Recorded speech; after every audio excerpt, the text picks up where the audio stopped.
జీవం యొక్క రెండవ ప్రత్యేకత ఏంటి? పునరుత్థానముతో కూడినటువంటి జీవము. ఏంటి పునరుత్థానంతో కూడిన జీవము అంటే ఇక్కడే వివరణ చెప్తాడు యేసుక్రీస్తు. ఏం చెప్తాడు? నా యందు విశ్వాసం ఉంచువాడు చనిపోయినను బ్రతికించేటువంటి జీవము. బాగా గమనించండి, ఎటువంటి జీవాన్ని ఇచ్చినాడు మనకు యేసుక్రీస్తు? చనిపోయినను బ్రతికించేటువంటి జీవము. ఒకవేళ బ్రతికి ఉంటే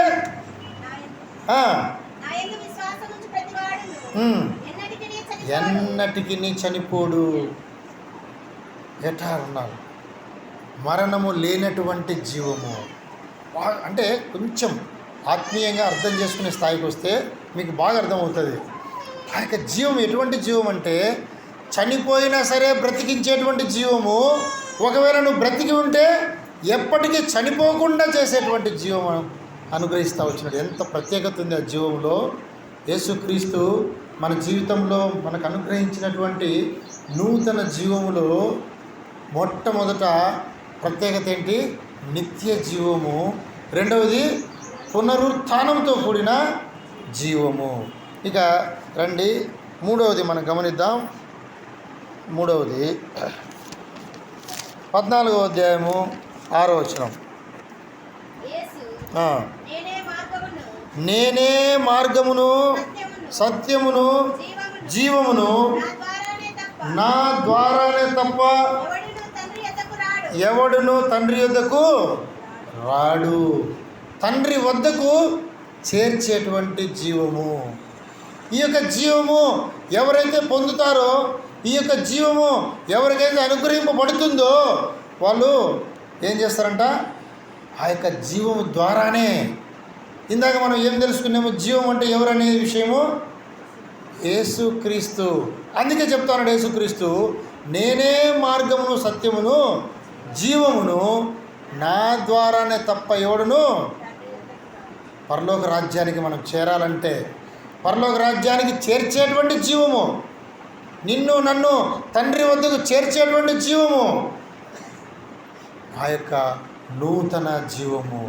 యేసుక్రీస్తు మనకు ఈ లోకానికి వచ్చి శిలువలో బలి తన రక్తాన్ని కార్చి తన జీవాన్ని పెట్టి తన యొక్క ప్రాణమును నీ కొరకు నా కొరకు పెట్టి ఆయన బలి మరణించి 3వ రోజు తిరిగి లేచినప్పుడు ఆయన తిరిగి మనకందరి గుడుక నూతన జీవాన్ని అనుగ్రహిస్తూ వచ్చినాడు.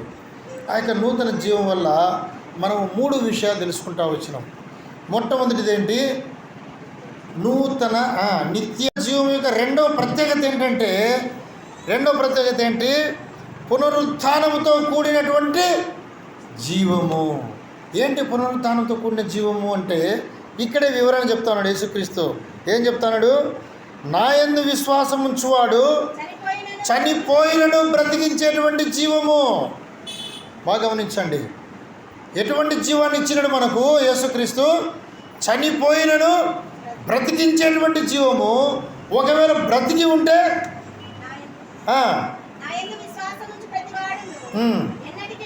ఎన్నటికి చనిపోడు. ఎటారున్నారు మరణము లేనటువంటి జీవము. అంటే కొంచెం ఆత్మీయంగా అర్థం చేసుకునే స్థాయికి వస్తే మీకు బాగా అర్థమవుతుంది. ఆ యొక్క జీవం ఎటువంటి జీవం అంటే చనిపోయినా సరే బ్రతికించేటువంటి జీవము. ఒకవేళ నువ్వు బ్రతికి ఉంటే ఎప్పటికీ చనిపోకుండా చేసేటువంటి జీవం అనుగ్రహిస్తూ వచ్చినాడు. ఎంత ప్రత్యేకత ఉంది ఆ జీవంలో. యేసుక్రీస్తు మన జీవితంలో మనకు అనుగ్రహించినటువంటి నూతన జీవములో మొట్టమొదట ప్రత్యేకత ఏంటి? నిత్య జీవము. రెండవది పునరుత్థానంతో కూడిన జీవము. ఇక రండి, మూడవది మనం గమనిద్దాం. మూడవది 14వ అధ్యాయము 6వ వచనం. నేనే మార్గమును సత్యమును జీవమును, నా ద్వారానే తప్ప ఎవడును తండ్రి యొద్దకు రాడు. తండ్రి వద్దకు చేర్చేటువంటి జీవము. ఈ యొక్క జీవము ఎవరైతే పొందుతారో, ఈ యొక్క జీవము ఎవరికైతే అనుగ్రహింపబడుతుందో వాళ్ళు ఏం చేస్తారంట? ఆ యొక్క జీవము ద్వారానే. ఇందాక మనం ఏం తెలుసుకున్నాము? జీవం అంటే ఎవరనే విషయము యేసుక్రీస్తు.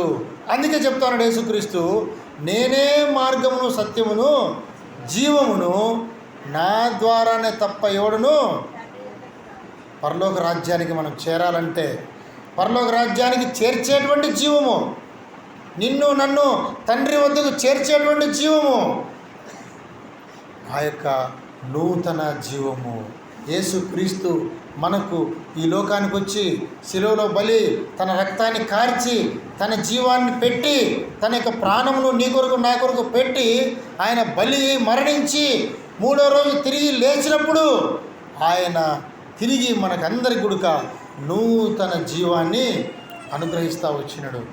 ఆ యొక్క నూతన జీవం వల్ల మనం 3 విషయాలు తెలుసుకుంటూ వచ్చినాం. మొట్టమొదటిది ఏంటి? నిత్య